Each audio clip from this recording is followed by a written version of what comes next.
स्वागत है। मैं हूं आपके साथ प्रीति पांडे।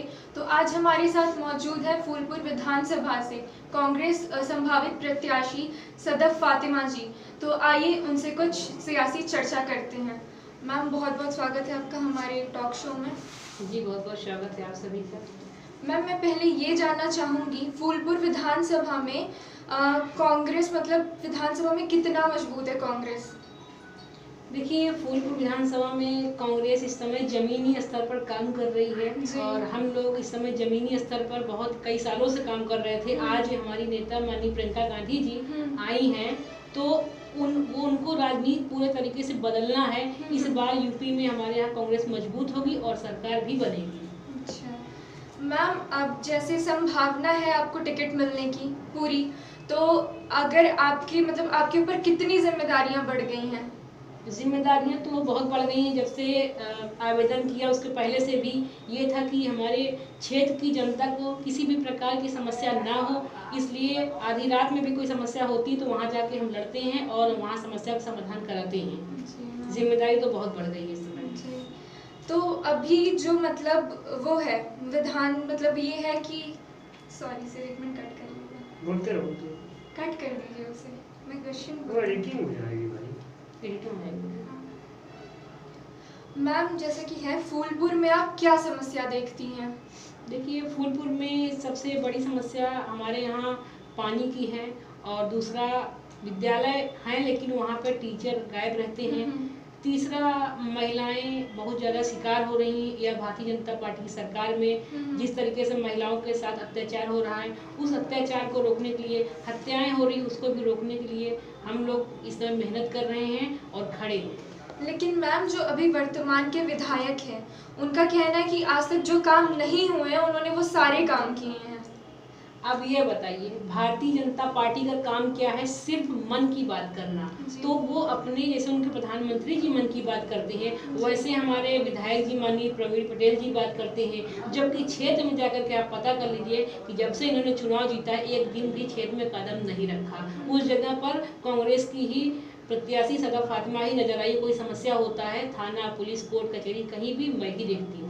विधायक जी गायब रहते हैं। मैम, जैसे 2022 के चुनाव, विधानसभा चुनाव में आप किन मुद्दों पे मैदान में आएंगी?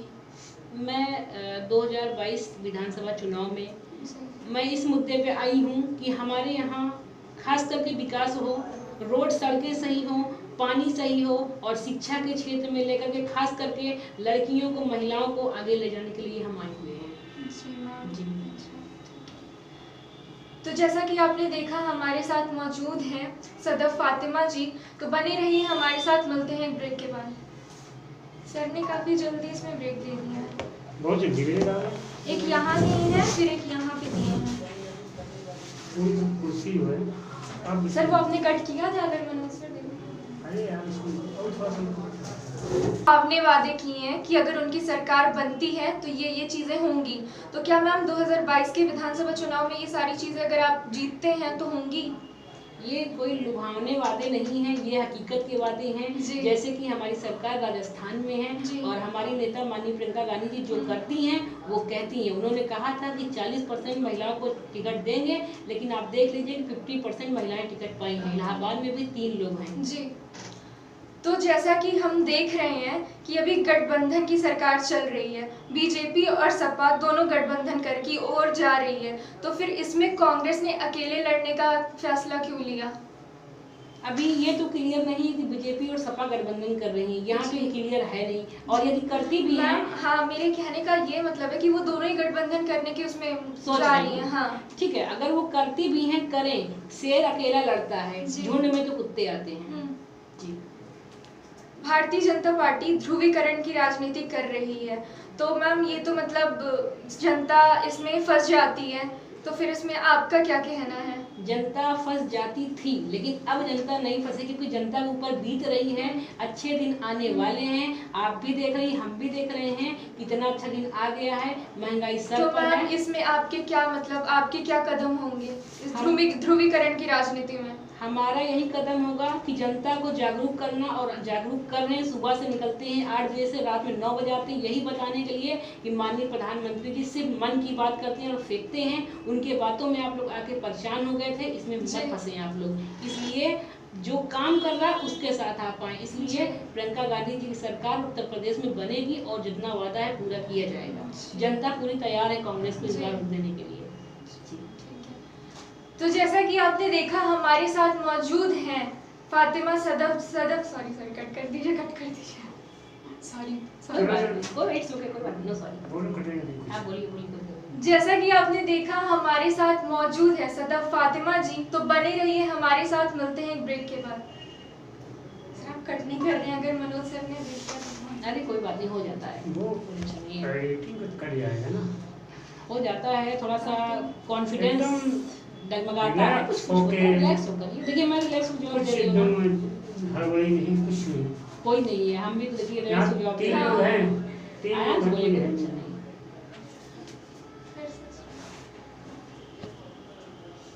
एक मिनट सर, क्वेश्चन देख लें। दुनिया में कोई पेड़ से सीख के नहीं आता, सब यही सीखते हैं टोटल। मुझे हाँ, कई बार ऑफर आया न्यूज़ सर ने में डाला है काम करने के लिए, लेकिन मैंने कहा नहीं, तुम्हारे हिसाब से नहीं। कल वाला तो मैंने उतना लंबा किया था, फिर भी ठीक था।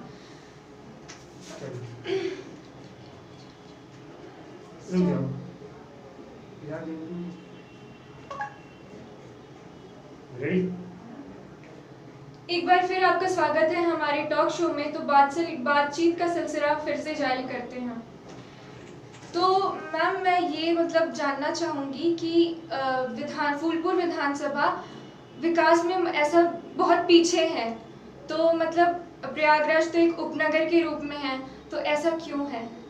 अब ये सब भाजपा की देन है। विधायक जी घूम रहे हैं, भाजपा के ही बन के घूम रहे हैं। अगर वो काम करते तो हमारा फूलपुर पीछे क्यों रहता? इसके पहले जिसकी सरकार थी, अगर वो काम करता तो पीछे क्यों रहता? कांग्रेस सरकार यूपी में थी नहीं, अब यूपी में बनेगी तब हम काम करेंगे। अच्छा, बस। तो मतलब सरकार विकास इसलिए नहीं हो पाया है क्योंकि सरकार ने कुछ नहीं किया? कुछ नहीं किया, सिर्फ जुमला दिया है जी। जुमले में कहाँ होगा? उन्होंने कितने गांव गोद लिए हैं, जरा देख लीजिए। गोद लिए हुए गांव इस समय पानी में तैर रहे हैं। मोदी जी गोद में तैर नहीं रहे हैं, पानी में तैर रहे हैं। जितना गोद उन्होंने लिया था, तो क्या माने हम? तो जैसा कि आप एक अधिवक्ता हैं जी, तो एक अधिवक्ता के रूप में आपको अधिवक्ताओं के लिए कौन कौन सी समस्याएं हैं जो आपको लगता है कि हाँ ये हमारे लिए एक समस्या है? अधिवक्ताओं के लिए कोई भी समस्याएं नहीं है, क्योंकि अधिवक्ता स्वयं सक्षम होता है, क्योंकि कानून का व्यक्ति होता है, उसे हर चीज पता है, वो प्रतिवेश कर लेता है। लेकिन यदि कोई अधिवक्ता परेशान होता है तो मैं उसके साथ हमेशा खड़ी रहती हूँ, उसकी मदद जरूर होता है। जी, अच्छी बात है। सरकार का कहना है कि अपराध पर मतलब उनकी मतलब पकड़ है, अपराध नहीं हो रहे हैं, ये कितना सत्य है? अब क्या कहें, बार बार वही कहना पड़ रहा है। माननीय प्रधानमंत्री जी फेंकने के अलावा कुछ नहीं कर सकते। अपराध के मामले में ताजी घटना बता दें, गोहरी गांव में अभी जब गए थे हम लोग, 4 हत्याएं हुई थी। अगर सरकार रक्षा करती तो हत्या कैसे हो रही? जगह जगह पे हत्या हो रही, कहाँ कहाँ बताऊं? कोई भी पकड़ नहीं सरकार की। अच्छा, फूलपुर में ऐसी कौन सी समस्याएं हैं जो विशेष तौर पर मतलब लगता है कि हाँ इनका हल होना चाहिए? फूलपुर में खास करके रोड सड़कें बहुत खराब हैं, और शिक्षा के बारे में देखा जाए तो एकदम ना के बराबर है। जब देखिए तब स्कूल बंद हो जाता है कोरोना काल को लेकर के, और जब रैलियां प्रधानमंत्री जी करना होता है, जब संगम उनको आना होता है तो लाखों की संख्या में भीड़ जुटाते हैं, तब कोरोना नहीं होता। लेकिन अभी फूलपुर जनता अगर पढ़ने जाती है तो स्कूल बंद करना होता है। सबसे बड़ी समस्या शिक्षा को हमको और महिलाओं को आगे ले जाने का है, और युवाओं को रोजगार मिले, इसी क्षेत्र में हम काम कर रहे हैं। कांग्रेस का कहना है 40% महिलाओं के लिए जो टिकट थी वो दाव है, वो मतलब कितना वो है? 40% हमारी नेता माननीय प्रियंका गांधी जी ने कहा था। 40% कहा था, दिया 50%। अच्छा। कहती जो है वही करती हैं, उससे बढ़ा के किया है। जैसे कि अभी इलाहाबाद में बड़ी दीदी अर्पणा निषाद जी और बड़ी दीदी दुर्गेश पांडे जी और बड़ी दीदी मंजू संत जी टिकट पाई। कोई सोचा नहीं था कि ये लोग को टिकट मिलेगा, किसी और सरकार में होता ही ना, लेकिन माननीय प्रियंका गांधी जी महिलाओं को आगे बढ़ाना चाहती, इसलिए उनको टिकट दिया, क्योंकि वो लड़ने के लायक सक्षम। ये कितना प्रभावी साबित होगा? ये आने वाले टाइम में वक्त बताएगा कितना प्रभावी साबित होगा। अभी एक नारा हमारी नेता ने दिया था कि लड़की हूँ लड़ सकती हूँ। हाँ। इस नारा से पूरा क्षेत्र प्रभावित हो गया है। जहाँ देखिए माननीय अखिलेश यादव जी, माननीय योगी आदित्यनाथ जी, ये सभी लोग महिलाओं की रैली कर रहे हैं, महिलाओं को बुला रहे हैं। देख कर कि प्रियंका गांधी जी महिलाओं को बुला रही हैं तो मैं भी करूं। एक नारा से इतना प्रभावित हो गए, जिस दिन सरकार बनेगी उनका क्या होगा सोच लीजिए आप। जी, ये मानकर चले कि 400 से ज्यादा बूथों पर कांग्रेस का संगठन फूलपुर में तैयार है। बिल्कुल तैयार है, बहुत मजबूती के साथ काम हो रहा है। कट कर दीजिए लो सर, एक मिनट कट कर दीजिए।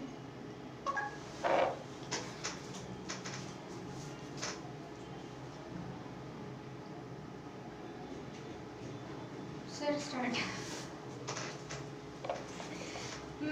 अगर आप बोलना तब मैं स्टार्ट करूँगी। हम इशारा कर देंगे। ठीक है, तो मैं कैमरे की तरफ देखूं। अगर फूलपुर की जनता आपको विधायक बनाती है तो फिर आप उसके लिए क्या काम करना चाहेंगी? एक विधायक जो काम करता है, अच्छा विधायक वही तरीके से काम करेंगे, लेकिन काम भी बता दे रही है। सबसे पहले हमारा खास मुद्दा होगा कि जो महिलाएं गरीब हैं, नहीं पढ़ पा रही, उनकी पूरी मदद करूंगी अपने तरीके से कि वो पढ़ें। दूसरा नंबर, युवाओं को रोजगार मिले अपने क्षेत्र में भी, और पढ़ाई के क्षेत्र में भी वो काम करूंगी। विश्वविद्यालय भी बनवाने की सपना है हमारा। मैं विधायक बनने के बाद एक विश्वविद्यालय जरूर बनूँ अपने क्षेत्र में, जिससे कि महिलाएं सुरक्षित भी रहें और पास के विद्यालय में पढ़े। जो नहीं जा पा रहे स्कूल, उनके लिए खासकर कहना चाहती हूँ। तो आपके पहले काम ये सब होंगे एक विधायक के रूप में? शिक्षा के रूप में पहला काम करूंगी जी। तो रोजगार, शिक्षा और स्वास्थ्य को लेके आपकी क्या राय है? मेरा राय यही है, एक CHC बनवाना चाहती हूँ अपने यहाँ। अगर माननीय प्रियंका दीदी जी हमको उस लायक समझेंगी कि ये उस लायक है, विधायक के लिए चुनती हैं, तो सबसे पहला हमारा एक CHC बनेगा। दूसरा एक विश्वविद्यालय बनाने के लिए सोचा है, एक स्टेडियम भी सोचा है, क्योंकि खेलने के लिए भी गांव में जगह नहीं है और बच्चे खेल नहीं पाते हैं, और जैसा कि स्वास्थ्य के लिए बहुत ज़रूरी होता है स्टेडियम, इसलिए करेंगे। रोजगार की भी जो महिलाएं गाँव में हैं, कुछ नहीं कर पा रही हैं, उनके लिए भी कुछ ऐसा रोजगार रखेंगे जिससे कि 4 पैसा उनको मिल जाए, वो भी सुखी रहें। जी, यही सोचा है, अपने लिए कुछ नहीं सोचा है, क्योंकि अपने लिए भगवान इतना दिया है कि हम कांग्रेस सिपाही हैं, इतना ही काफ़ी है। ये जनता के लिए मैं करना चाहती हूँ, इसलिए मैं चुनाव के लिए दावेदारी की हूँ। जी जी, अच्छी बात है।